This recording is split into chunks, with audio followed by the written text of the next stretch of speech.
ये भारत में मोदी जी के और योगी जी के भारत में अब नहीं जाते हैं, क्योंकि उसको अपने नेतृत्व पर विश्वास है और अफवाह पे विश्वास नहीं है।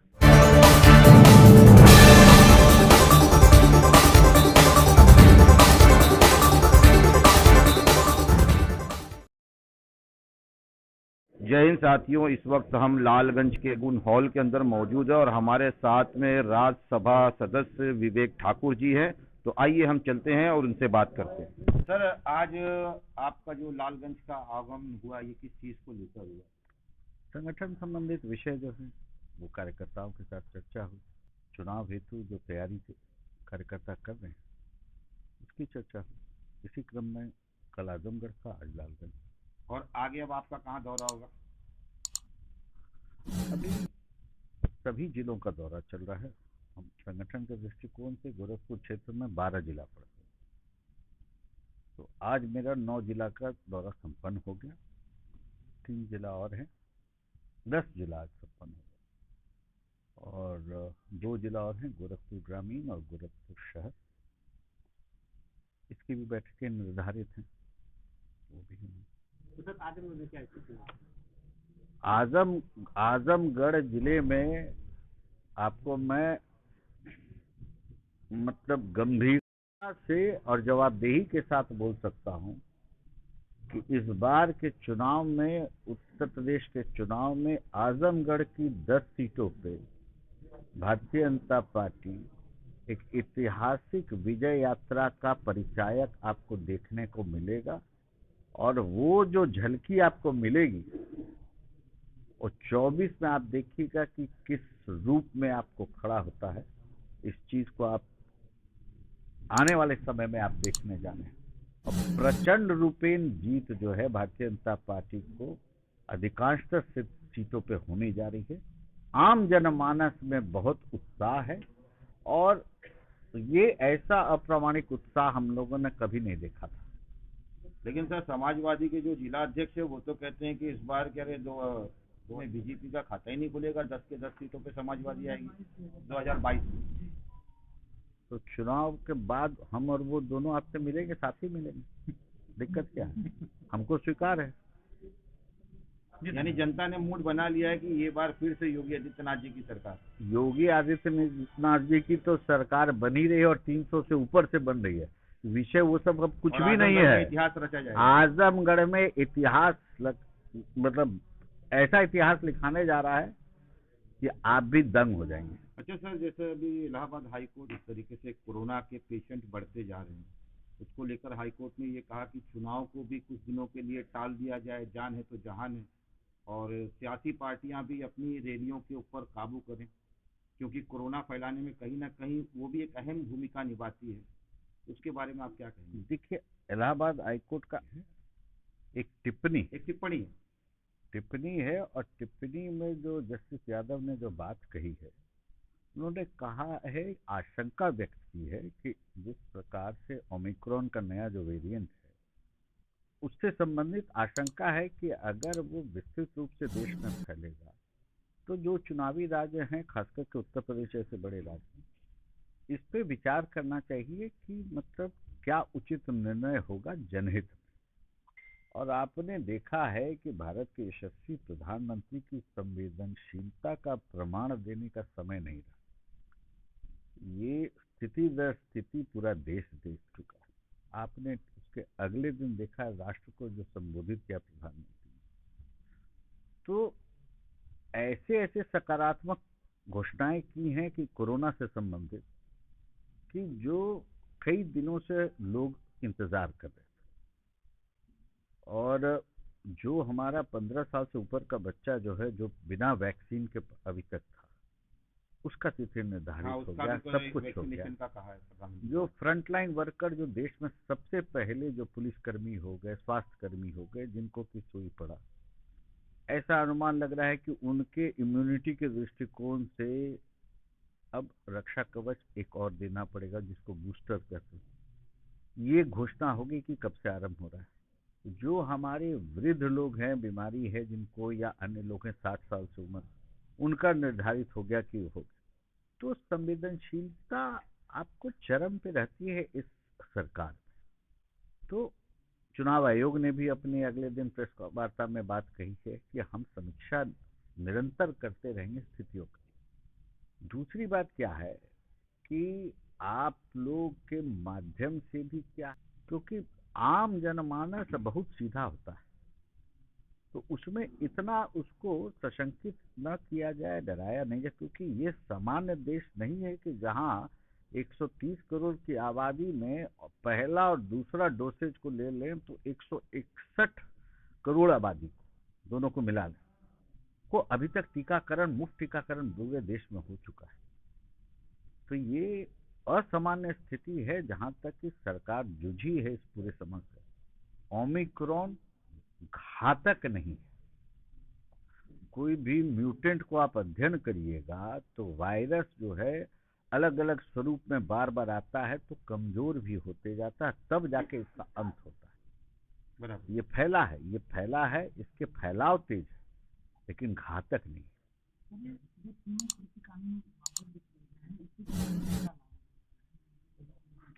आप गजब प्रश्न पूछे। कृषि कानून वापस हो गए तो अब किसानों को लाभ क्या होगा? जब तक कृषि कानून लागू था तो किसानों को नुकसान की आप बात पूछते थे। तो हमको लगता है कि सब प्रश्न का जवाब तो आपके पास होगा ही, तो इसमें मुझसे पूछने की आवश्यकता नहीं है आपसे। जैसे देश के जो माननीय प्रधानमंत्री है नरेंद्र मोदी जी, उन्होंने कहा सबका साथ सबका विकास। उन्होंने किसी जाति धर्म का नहीं दिया। भारत देश में रहने वाले जितने भी लोग हों, सारे लोगों को उन्होंने अपना परिवार कहा। वहीं पर अगर हम देखेंगे तो माननीय योगी आदित्यनाथ जी ने आज से कुछ दिन पहले अपनी सभा में कहा था कि उत्तर प्रदेश की 25 करोड़ जनता मेरा परिवार है। पहले वो क्या कहते रहे हो उससे मतलब नहीं, आज वो क्या कह रहे हैं कि सबका साथ सबका विकास। लेकिन वहीं पर कुछ लोग ऐसे हैं जो हेट स्पीच देके लोगों को आपस में लड़ाना जानते हैं, धर्म की राजनीति करना चाहते हैं। ऐसे लोगों पर क्या कार्रवाई? देखिए, अब जिन लोगों की आप बात कर रहे हैं उनको देश में गंभीरता से कितना अभी तक लिया है, एक सीमित क्षेत्र छोड़ दीजिए जहां से वो लोग आते हैं, तो वो आपके ऊपर मैं छोड़ता हूँ। ऐसे लोगों पे कार्रवाई होनी चाहिए कि और आप ये बताइए कि महाराज योगीनाथ जो हैं उनको कोरोना हुआ? बराबर। पहले दौर में उसी समय उनके पिताजी का देहांत हुआ। प्रदेश को अपना परिवार नहीं मानता तो वो आदमी अगले दिन ठीक होने के बाद अपने पिता के अंत्येष्टि में नहीं गया और उत्तर प्रदेश की जनता में सेवा करता रहा। ये मनोभाव, कड़ा मनोभाव, आप हम यहाँ जितने लोग खड़े हैं बोलिए कि किसमें ऐसा हो सकता है? ये कोई अलौकिक व्यक्ति होगा तभी हो पाएगा, किसमें हो सकता है? तो ये बहुत कठिन निर्णय है। अब इससे बड़ा समर्पण उत्तर प्रदेश को क्या चाहिए? ये तो प्रामाणिक चीज है। अच्छा सर, कोरोना की बात हो रही थी, जैसे पहले वेरिएंटियर में अखिलेश यादव ने कहा था कि वैक्सीन जो है ये मोदी वैक्सीन है और कोई भी वैक्सीन ना लगाए, लेकिन अब तीसरे वेरिएंटियर में आपकी वाइफ खुद कोरोना पॉजिटिव हो गई। आज अभी 3 दिन पहले की न्यूज है कि उन्होंने अपने आप को क्वारंटीन कर लिया है। क्वारंटीन किए हैं, लेकिन पॉजिटिव होने का तो अभी न्यूज मैंने नहीं पढ़ा, क्योंकि उनके घर के कोई उनके सेवक या सहयोगी हैं जिनका रिपोर्ट पॉजिटिव आया है, इतना मैंने अखबार में। पत्नी और बेटी है ना? अच्छा, पत्नी बेटी का नहीं मैंने पढ़ा। आज उन्होंने कोई किसी सहयोगी का मैंने कहा कि कोरोना है ही नहीं, ये तो मोदी सरकार की चाल है, तो फिर कैसे तो कोरोना हो रहा है? देखिए, दुर्भाग्यपूर्ण है वो समय जो है गुमराह करने का अथक प्रयास देश के राजनीतिक दलों ने और राजनीतिज्ञों ने किया।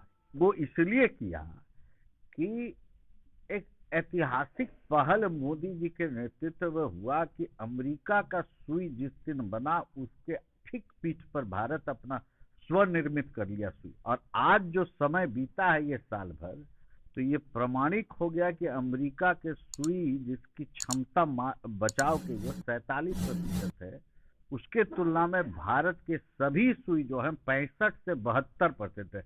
तो बेहतर सुई तो हमारे यहाँ के लड़के और वैज्ञानिक बना के दे दिए। अब मोदी जी पर सारा दबाव इसी पर चलता रहा, या तो बाहर से लाइए, इधर से लाइए, उधर। देखिए क्या है, दो ध्रुव की लड़ाई कर रहा है। एक जो उसके पहले का जो काल था जब देश पटरी से उतरा हुआ था, तैसे चल रहा। एक 14 के बाद जो खींचते खींचते खींचते खींचते पटरी पर देश आया है, और आज एक स्वाभिमानी हिंदुस्तानी रोड पे चलता है। ये जमीन आसमान का फर्क है। पहले घोषणा होती थी, लाभार्थी कौन होगा उसका निर्धारण बिना प्रक्रिया के होता था। आप हमको अच्छे लगते हैं, आप लाभार्थी हो जाइएगा, ये हमको नहीं पसंद है, ये नहीं होंगे। अब तो एक विधिवत व्यवस्था के तहत अगर 1 से 10 नाम है तो 1 से 10 पाएंगे, वो हमारे समर्थक हो चाहे न हो, लेकिन जो निर्धारित मापदंड है उसमें जो आता है वो आएगा तो आएगा। तो एक व्यवस्था आधारित है, तो देश पटरी पर आया। अब ये देश पटरी पर आया और आस्था भारत के लोगों ने व्यक्त की है तो चुनाव दर चुनाव तो छटपटाहट है। आज राहुल गांधी कह रहे हैं कि जो बूस्टर डोज पड़ रहा है कि मैंने सुझाव दिया था। अरे अब आप सुझाव सकारात्मक भी देने लगे। तो अब दुर्भाग्य है। अब मुझे अखिलेश जी पे उस समय जब मैं पढ़ा, जब कहे कि बीजेपी वैक्सीन मैं कभी नहीं लगवाऊंगा, उनको भी कोरोना हुआ, संजोग से लगवा बैठे देर सवेर। पिता पुत्र का धर्म निभाए कि वृद्ध पिता को भी 3-4 महीना बाद डलवाए, देरे से सही, लेकिन सुबुद्धि जागी और अच्छा काम किया, मैं उसको सराहता हूँ। देरी से सही, सब दुष्प्रचार उच्चार कर उनके अंतोगत हर एक आदमी को क्या है, आत्मचिंतन करता है तो लगता है कि सही क्या है गलत क्या है, थोड़ा समय से लगता है, तत्कालिक नहीं लगता। उनको भी ऐसा एहसास हुआ तो कम से कम ऐसा किए। अभी तो चुनाव का घोषणा हुआ है क्या? तो पहले घोषित करवाइए तो फिर ये सब बात बोलिएगा। बिना घोषणा के पहले ही आप टिकट बांटिए। सर जैसा ये आपके यहाँ कुछ दलों में ऐसा होता है, हमारे यहाँ ऐसा नहीं होता है। सर जैसा चुनाव का माहौल अभी नजदीक आ रहा है, ऐसे में देश की जनता को क्या करना चाहिए, खासकर युवाओं को, क्योंकि युवा बहुत जोशीले होते, अफवाहों पे पहले चले जाते हैं। देखिए, पहले जाते थे, अब नहीं जाते। बदलते भारत में, मोदी जी के और योगी जी के भारत में अब नहीं जाते, क्योंकि उसको अपने नेतृत्व पर विश्वास है और अफवाह पे विश्वास नहीं है। अफवाह एक प्रयास है और हकीकत क्या है आज का युवा जानता है। इसलिए हकीकत के साथ आज का हिंदुस्तानी चल रहा है और उत्तर प्रदेश में लाख उछल कूद लोग मचा लें। उत्तर प्रदेश का नौजवान जो है एक सपना देखना शुरू किया है, अपनी जिंदगी में हम बढ़ोतरी कैसे करें इसके बारे में। जो 14 के पहले और पुराने कालखंड जो इतना लंबा बीता, उत्तर प्रदेश का नौजवान अपने प्रगति के बारे में सोचना भूल चुका था। बुंदेलखंड का जितना 20 साल का आप पत्रिका का इतिहास उठा लीजिए आप, तो एक ही फोटो छपता था, पानी का कल उससे नीचे गिरता हुआ 3 बूंद। और आज बुंदेलखंड अगला विकास यात्रा भारत का लिखने जा रहा है। आप क्या समझते हैं? उत्तर प्रदेश का चौतरफा विकास चल रहा है। पूर्वांचल का अलग, बुंदेलखंड अलग। विश्व का सबसे बड़ा 5 एयरपोर्ट में से जेवर में खुलने जा रहा है। तो अब ये कह रहे, अब छटपटा रहे हैं कि हमने इसका जो है नींव रखा था तो इसका ही क्या था। अरे बनाए का है नहीं। पूर्वांचल एक्सप्रेस वे जिस पे लोग चल रहे हैं, वो बनाया जो है उसी को न मानिएगा। बराबर, किसको मानिएगा? जो उसका विकास तब।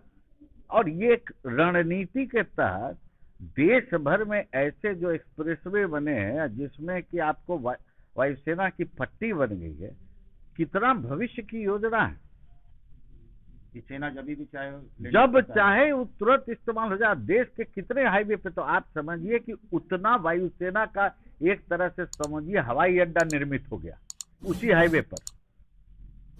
तो ये सब कल्पना क्यों नहीं थी पहले? एक आदमी आया तो सब कुछ होने लगा। और आप इतने लंबे थे। गोरखपुर का फर्टिलाइजर 5 प्रधानमंत्री ने घोषणा की थी, कैसे एक ने बोला और चालू करके चले गए। सिंदरी का फर्टिलाइजर झारखंड में, बरौनी का फर्टिलाइजर बिहार में, सब 30 साल से बंद थी। मार्च अप्रैल में वो दोनों भी चालू हो रहा है।